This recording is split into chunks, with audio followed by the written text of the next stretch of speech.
Happy Monday night, everybody. Happy Big Monday night here in West Texas. Kansas Jayhawks, Red Raiders getting going tonight a little bit after 8 o'clock out at United Supermarkets Arena. We're going to preview that, get your thoughts. Hey, what do you think home court is worth to Texas Tech these days? How many points is home court at United Supermarkets Arena? By the way, United Supermarkets chat line open, ready for you to go get your thoughts in, your predictions on the game. Does Texas Tech bounce back from the weekend loss at UCF, taking on a Kansas team that throttled BYU for the most part over the weekend? We got that. Lady Raiders, there for real. Huge win over TCU. And we will close out the show tonight with Dave Ommen from Bracketville.wordpress.com. One of the best in the business when it comes to putting together the bracket, seedings, everything for NCAA tournament action. You pay attention. You pay attention to Dave Ommen in Bracketville for, going on almost 10 years now. The best in the business. We freely admit we pay attention to two people. Dave in his site, Bracketville.wordpress, and Chad Sherwood, we had him on last week from hoopshd.com. Those are the two you need to pay attention to. So tonight we're going to get his thoughts on Tech and Kansas. And really, I want to hear his thoughts on the Big 12 and how he thinks it's going to shake out seeding-wise in the NCAA tournament. That's coming up tonight on the show. It's Good, Bad, and Ugly Monday. You may recap the weekend, good, bad, and ugly style. What impressed you, depressed you, and what did you have to look away from? And if you want to engage in Super Bowl hype, hey, we can do that too. All right? So let's have a show. In 3, in 2. Good evening, West Texans, all you good, fine, friendly folks out there who wish you were. I'm Ryan at DRaiderland.com, coming to tell you from the Hat Creek Interior Studios. You don't have to own a ranch to live like you do. All you need to do is shop at Hat Creek Interiors in Lubbock, 10101 South Slide Road, the showroom. If you're outside the area, they will ship to you the best, the finest in Western-style furniture, accessories, and everything else at Hat Creek Interiors. Also brought to you by McAlpin Chiropractic, the official chiropractor of Raiderland. Went a little hard on the pickleball court. And the pickleball court, yeah, okay. Maybe you just, the weather was good this weekend and you just got out and did too much stuff. I don't know, but Kevin McAlpin can help you feel better fast. They've trusted him with high-level Texas Tech athletes for many decades out there, and I've trusted him with my own family members. His motto is not, if your back's out of whack, don't call a quack, call Kevin Mack. But dang it, it'd be cool if it were. And we're brought to you tonight by Middleton & Son, Farm and Ranch Appraisals and Sales, the gold standard, the best in the West. Nobody does it better. If you're looking at buying maybe your own little property out here in, West Texas or beyond, or maybe you want to sell a property, you know who to call. That's right, Middleton and Son. In fact, one of my friends, they're representing his ranch right now. So give them a holler out there. All right, United Supermarket chat line. Get in tonight. Your thoughts. Big Monday. How many points do you think home court is worth to Texas Tech right now? How do you think it's going to play out? Do they bounce back tonight? If you want to talk about Lady Raider basketball, happy to do it. We can do that. Whatever else is on your mind. All right, let's get it going tonight. Glad you're here. Beautiful day in West Texas. The sun was out. I guess if you got a house on the south side of the street, maybe you still got a little slush and whatnot. Hey, sorry, that's just the way it goes sometimes. James, Tech is a solid 4 seed now, maybe can work to a 3. I assume you're right about Tech men's basketball. 100% solid 4. I think the upper ceiling is still maybe a 2 line, but you've got to beat a bunch of people. You've got to finish pretty much other than winning the Big 12, which they could still do, But 100% on the 4, right on that 3-4 line. That's what this game is. This is Kansas on the 3, Tech on the 4. This is a battle in early February for seeding later on in the NCAA tournament. It matters. Jeff gets in on our YouTube channel. By the way, I should remind you guys, everybody on YouTube, Facebook, Twitter X at Ryan Hyatt Media, hit like, hit share, particularly on our YouTube channel. We're still growing it. We really want to go over 700. We really want to go over 1,000. That would be awesome if we could do that here this spring. And you guys have been growing it for us. So just hit like, hit share, and get people in. And even if you don't watch on YouTube, but maybe you watch on Facebook or Twitter X at Ryan Hyatt Media there and Ryan Hyatt's Raiderland on our Facebook page, hey, it don't cost nothing. Go and sign up. The UCF loss will not look as bad when March rolls around. I agree. This is a 17-win team. You know what? You know what Kansas and Texas Tech have in common tonight? Both teams have lost to UCF. That as they get together, they can commiserate tonight that both teams have lost to UCF. Texas Tech, about a 4.5-point favorite. Do you guys like the line? 154 to 156, I think it went up to today on the total. So the total's been bet up a little bit, but the spread has stayed the same for the most part. Texas Tech minus 4.5. Begs the question, what's home court worth to Texas Tech? Is it 2 points, 2.5 points? If this were being played on a neutral court, and if it were, by the way, I think I'd line it Kansas minus 1.5. So if you give me Texas Tech 2 points, maybe 3 points home court advantage, and I really think Texas Tech has one of the better home court advantages right now in the Big 12. There's the crowd, and then there's actually a quality team. There are some places that have a good crowd, but the team can't carry it out. For what do you think that is? You know? Oh, all right. Oh, geez. Didn't even know I had chicken today. What do you think home court is worth right now for Texas Tech? Old Texas Tech man, 9144. Are we going to lose Texas Tech defensive line coach CJ Ahu? I don't know.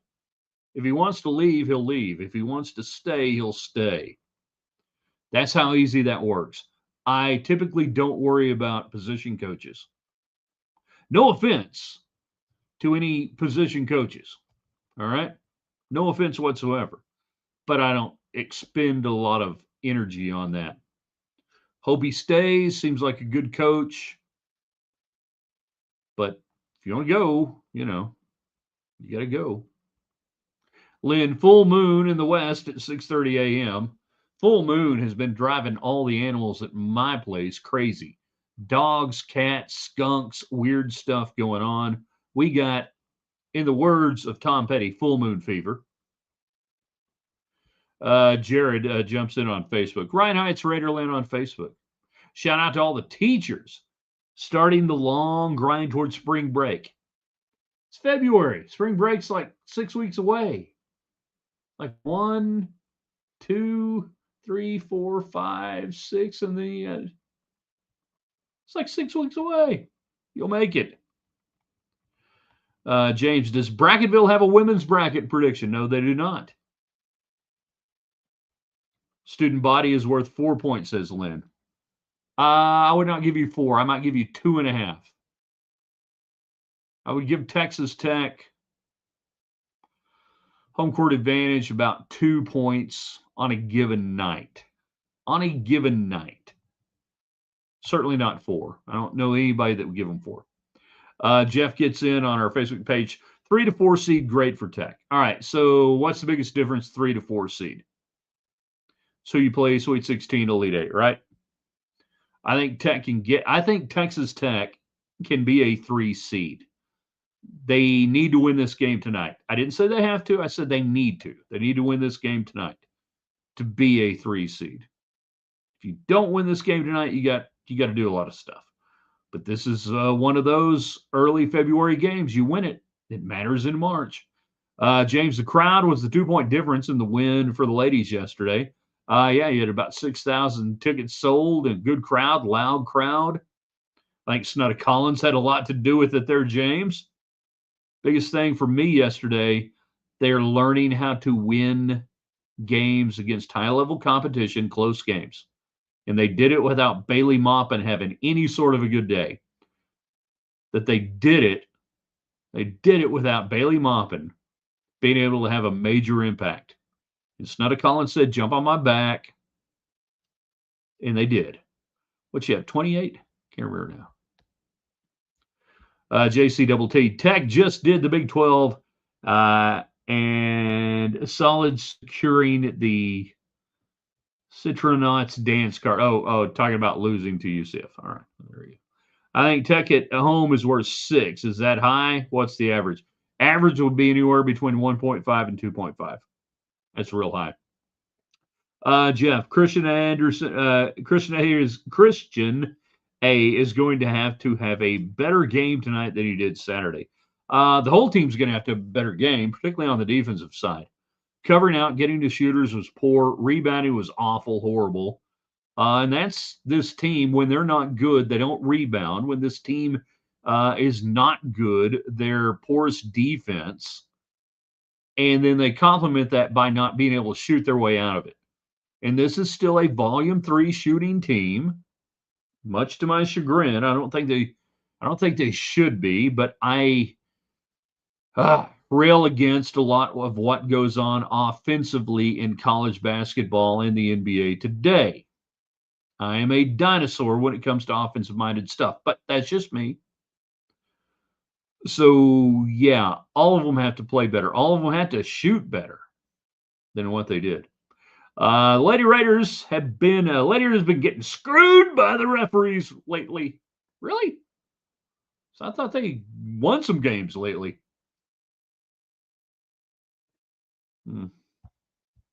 It's just me. They're like 21-3.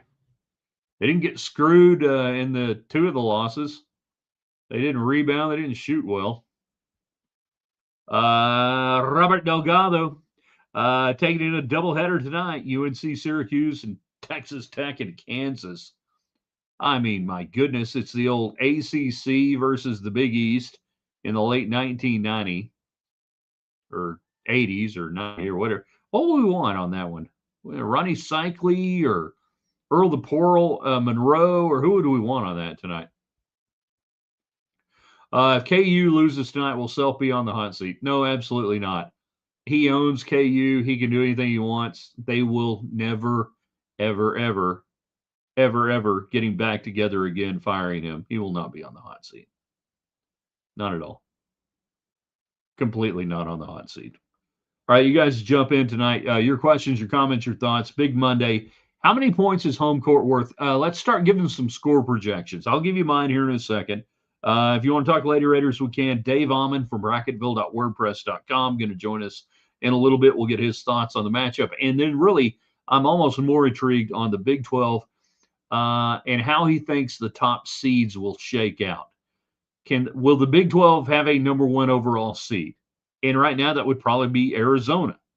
After that, the 2s, the 3s, how does it play out? What's the pace tonight? Against Houston, you sped up Houston. And Kansas is more similar to Houston than they are to you, that their pace of play is pretty low. They want to grind it out. They want to win with defense. They're not an up-and-down team. You're a more up-and-down team. So what's the pace of play tonight? Do you want to try to speed them up? And I know that sounds really anathematic to what we've seen over the years with Tech and Kansas, that a lot of times you just wanted to turn it into a grinded out defensive game, but that's just what Kansas really likes. So can you make them play a little fast? Are you better off playing fast? You tell me. You tell me tonight. Can you control Darren Peterson? Can you do to Peterson what you did to Kingston Flemings for Houston? Just let Peterson get his points. Go get 40 points tonight. Nobody else scores.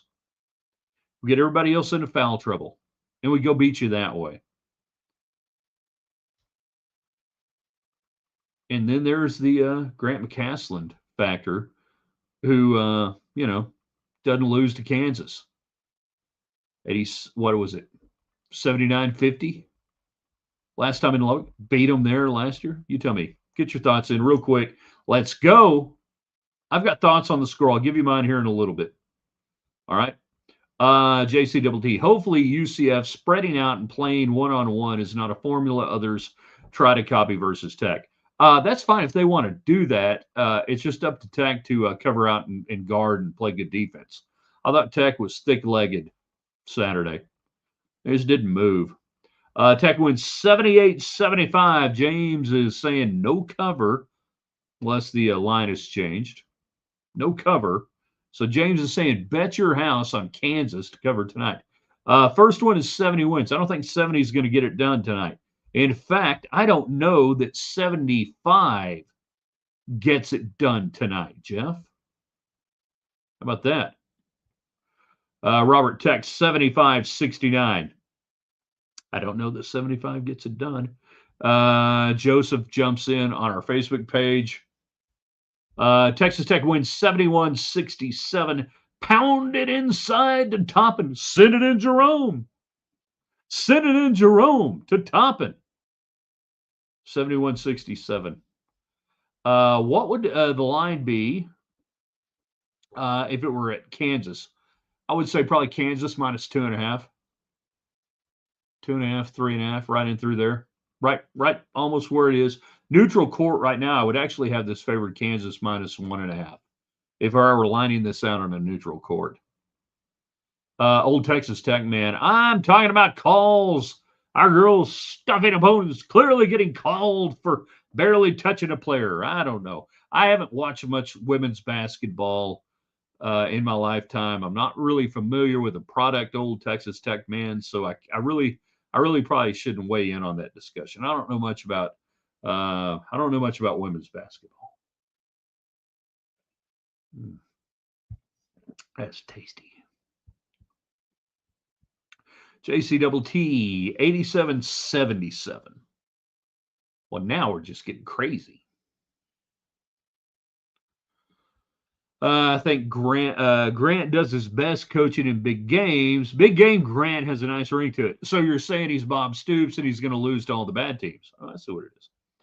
6-point difference. Home and home. Yeah.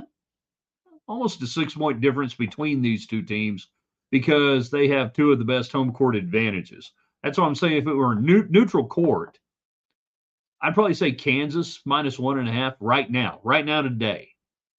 Now, what I'm waiting to see is what Josiah Mosley is going to bring tonight. What can he bring you tonight? 6'8" wingman. How different is he going to play? And now that he's actually worked out with the team, can Luke Bamboye get out there and do something? Anything. Just give me 10 minutes, Luke. 3 fouls, 10 minutes, block a couple of shots, keep Toppin from getting into foul trouble so he can play defense down the stretch in the final 6 minutes of this game. That's what I want to see out of Bamboye to do that. Now, Mosley, if Mosley can take minutes away from Lawan Watts, you're doing pretty good. Lawan Watts has had a really bad week and a half. I mean, just a really bad week and a half. He almost got killed by McCaslin at the end of the half there at UCF for shot selection. There's nothing worse than bad shot selection right at the end of the half if you want to get killed by a coach. So tonight, that's kind of, to me, the wild card for Texas Tech going in. The wild card for Kansas, there is no wild card, right? It's Anderson, or Peterson. I keep saying Anderson. Texas Tech, Anderson, Peterson. It's Peterson, you know? Can you control him? Do you have to control him? Can you live with what you did against Flemings from Houston in that game? That intrigues me greatly on that on what they did that day to tonight. Now, is White better, right? Is White a better backup? Well, what do? You got him into foul trouble, right? You got him into foul trouble just a wee bit. So does that mean Trey White at 14.5 points a game, 14.8 points a game? Could you get him into foul trouble there on the small forward? He's 6'7". You could be playing a little bigger player on him. What's going to happen? So neutral court, Kansas minus 1.5. I'm seeing Tech minus 4.5. Hence 6-point home advantage. I understand where you're getting that number. It's just not that simple, though. There are different components to different games. Jan, Texas Tech 75-71. I just got into the arena. Big game, bigger win. Like what you're saying, Jan. All right, Dave Ommen going to join us here in just a little bit from Bracketville.wordpress.com. I will give you my score prediction at the end of the night. And I'm looking at it right now, and I wrote it down. And then I heard a friend of mine on radio today say the exact same score. And I'm like, either we are freaking geniuses or we're idiots. Always go with idiots when it comes to media members. Please welcome back on to our main stage from Bracketville.wordpress.com, Dave Ommen. Dave, how you doing tonight? You got me? I got you, Ryan. How are you doing? We're good. We got you loud and clear. Thank you so much for carving out some time before we got everything going on. And I hate to break you away from the Syracuse game. I'm not even keeping up with that. What's going on in that game right now? North Carolina is up about 5, couple minutes before half. But there's also, I think, a pretty important game in the Southland down your way tonight with McNeese and Stephen F. Austin. So winner of that one, I believe, gets the AQ in tomorrow's bracket update. So oh, there you go. Yeah, you don't want to mess around with Nacogdoches, Texas, and going down there to McNeese State with the Cowboys. That's some rough stuff going on. East Texas, Southern Louisiana, a weird food conglomeration. I don't even know how to categorize it. I will try not to take too much of your time. We'll start off tonight, and we'll get to the site. And I want you to explain exactly everything you do and how you guys do it. And we've told people for several years, one of the only people we pay attention to is you in Bracketville and now TK. But Tech Kansas tonight. Is it too simple to say this is a pace game, that Kansas might want to grind it down a little bit and Tech might want to speed it up? Or is maybe that really what it is tonight, a battle of will? It will be interesting to see. I mean, obviously, I think both teams would like to get up and down the floor if they can when those opportunities, present themselves. Kansas probably would consider themselves a little bit more of an advantage if it becomes a half court, grind it out, just with some of the size that they present. But, I guess the other real question tonight is how much Darren Peterson do you see? What's his availability? Is he going to play? How many minutes? All those things come into play in a game that really, these are the kind of games at the top of the Big 12. The conference is, it's always good, but it's really top heavy again this year. But that, top 5 or 6 is really good. And how those teams battle it out against each other will go a long way. And when it comes to a seed line here or there, here in another month. Well, I was going to say, is this too early to say this could be the difference in one of these teams being on a 4 line or a 3 line at the end of the season? That they go back and look at the first days of February and say, all right, you had your shot.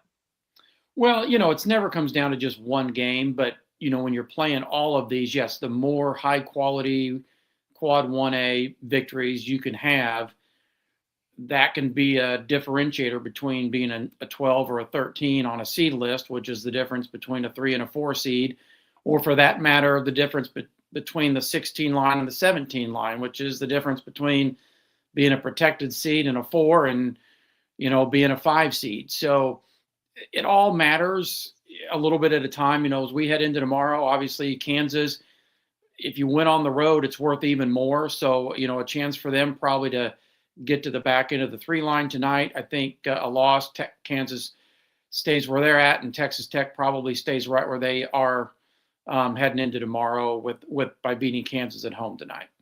Dave, as we look at Texas Tech right now, and I'm sorry, we're going to be a little hyper tech focused on this one tonight. Their best calling card that they can play right now to the committee, that would be, all right, we're a really good basketball team, and you build off that. What is keeping them up there in that 4 seed range right now? Well, more than maybe in years past, the last couple of years in particular, the metrical numbers, if you will, have become a bigger factor in the selection and the seeding process. Are we talking, I'm sorry, I'm going to interrupt. Like, we're talking Kim Palm, we're talking Haslamatic, we're talking the ones that are available to everybody now. Yeah, I mean, the committee has access. There's really 6 metrics that are on the team sheet. Now, an individual committee member can, use whatever, they feel like, I suppose. But, the 6 you get on the team sheet are the Kevin Paul, the strength of record, the new one that came in last year that the committee was pretty high on, the wins above bubble. And then, of course, you have the net rating, which is the NCAA's replacement for the old RPI.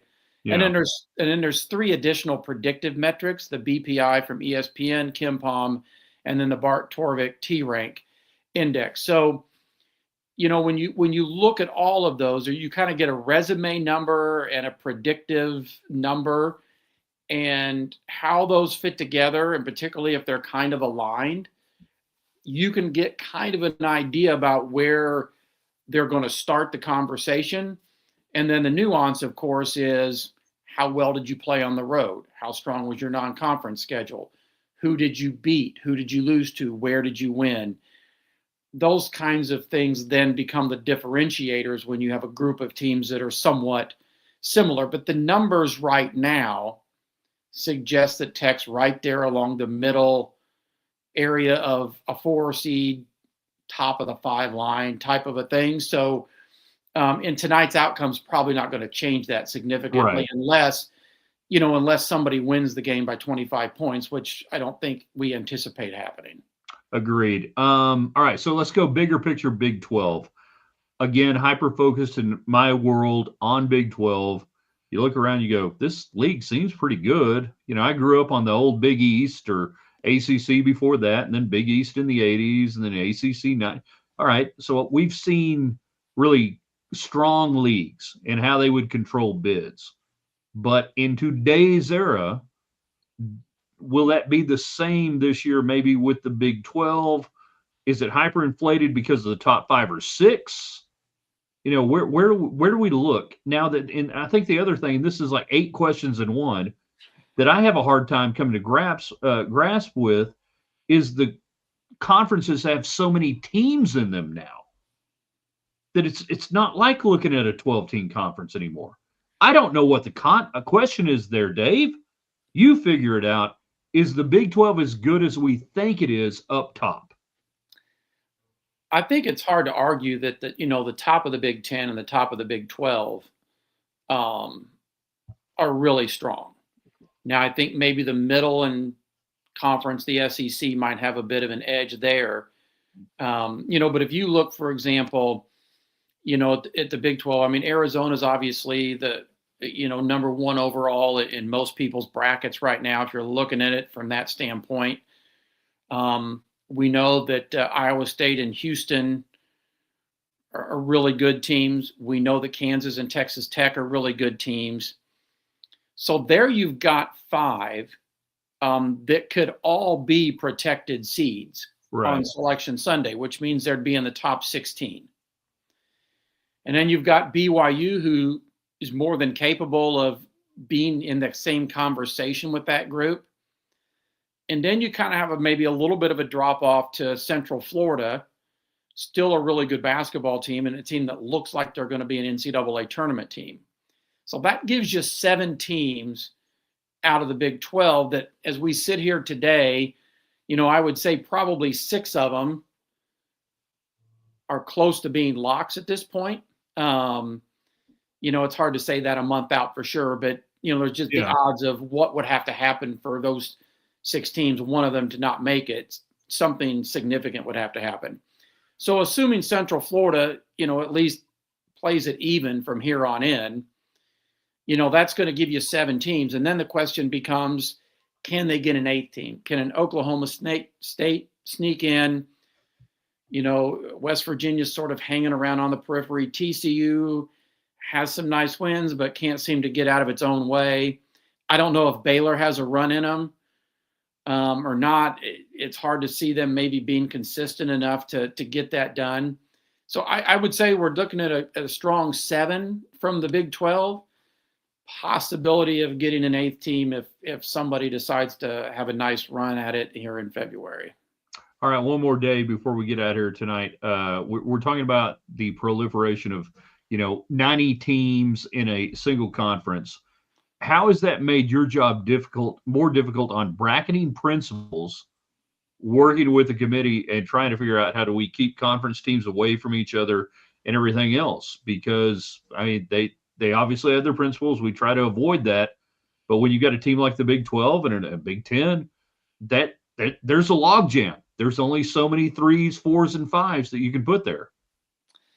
Well, I think in the super conference era, the committee was smart in kind of proactively, for lack of a better way to put it, loosening up some of their former structure about exactly, how soon teams could meet. Right. With the realization that if we're going to have 18 team conferences and we're going to have 16 team conferences, we're going to have there's going to be some years we're going to have more than 8 or 9 teams from a conference potentially get in. Last year it was crazy with the SEC. So, there's still the principles in play, but there are some variations. So, for example, typically when you go to bracket, the top 4 teams from the same conference all have to be in a separate region. When you add a 5th team into that mix, if that happens in the top 16, then obviously somebody's going to have to be in the same bracket. At least 2 of them are going to have to be in the same bracket. Right. So, and that opens up the possibility that but see, now it gets really confusing with, let's say you get the same thing with the Big 10 like we have right now. Yeah, now we got a double. Yeah, I mean, now so then people going, well, why in the world are they in the East region when, it's like, well, there's a lot of moving parts to make them fit, because at the same time, you're going to try to avoid them. And then the last little caveat with this is to ease that, if the team only plays once during the regular season and does not meet them in the conference tournament. So let's say they only played once. Teams from the same conference could now meet as early as the second round. So you could have a situation where a 7 seed could play a 2 seed and both of them be from the Big 12. Now, again, that tries to be avoided if at all possible. But part of the reason for relaxing the rules also was to avoid some of the problems they had in years past, where they would have to alter a team's seed line to make the bracket work due to their principles. And in some cases, it happened more than, one time. In an 8-9 game, I don't know that it really matters, right? But you start getting, the difference between a 7 and an 8 changes your whole dynamic. Completely. Or a 9 to a 10, which half of the bracket that you're in. So you relax that a little bit. It's just kind of the position. And then, of course, BYU is everybody's bracketing favorite. Which days you're going to play. Because you're limited to 2 regions right off the bat. And so off the top of my head, I believe it's the West and the South. Yeah. And then they're limited to half of the first and second round. So thankfully Portland's a Thursday. So, they're likely to end up in Portland just by default, unless of course they're not in the top 4, but they still got the same principle still has to apply. So even if they become a 5 seed, they still got to get plugged in to one of those spots. All right. Tell folks about Bracketville.wordpress.com. I love the fact that you've held on to the domain all these years. What you guys do and how dang good you are at doing it. Well, it really started, Ryan, as a labor of just sort of a hobby long time ago in a galaxy far, far away, to use an old Star Wars reference. But the site itself actually launched in the fall of 2008. So it's hard to believe it's been around, 16 years now, or year 16, something like that. Just as kind of like I said, a hobby of mine to do it. And it's grown a little bit. And then, last year we brought Tim came on, enjoyed, and he was sort of a bit of the brainchild, honestly, behind the new, BV rankings that we're doing this year. Which, just so the people, if they're curious, what we did is sort of a deep dive after the tournament last year. And you went back and looked at the seed list and where teams were heading into the tournament on their net rating and their couple of their different metrics and whatever. And again, no metrical system is absolute. There's no like, here's the list, that's it. Otherwise, there'd be no point for us to tune in on Sunday night at 6 o'clock, right? Yes. We'd pretty much have it figured out. But there was some correlation more than just happenstance on, and you watch this year, the committee will switch it up on us, which is, that's what they do. The way that it goes. But, at least for last year, between the net, the new wins above bubble, and maybe it's because it was new, and there's only 2 new committee members this year. So much of them are the same. By the way, yeah, institutional knowledge. And then the strength of record. So the net is kind of a predictive metric that replaced the RPI. The other 2 are resume based. So if you kind of took a composite average of those, it followed last year's seed list. Again, not perfectly, but fairly well. And it's not going to be a perfect predicting tool, but we decided to run with that this year. And it's been kind of interesting because if you look at the BV rankings right now, the top 4 are Arizona, Duke, Michigan, Connecticut. And that's most people's top line. Yeah. I'm still going to die on that hill that I'll, till my dying day, still call every rating RPI because I'm just that old.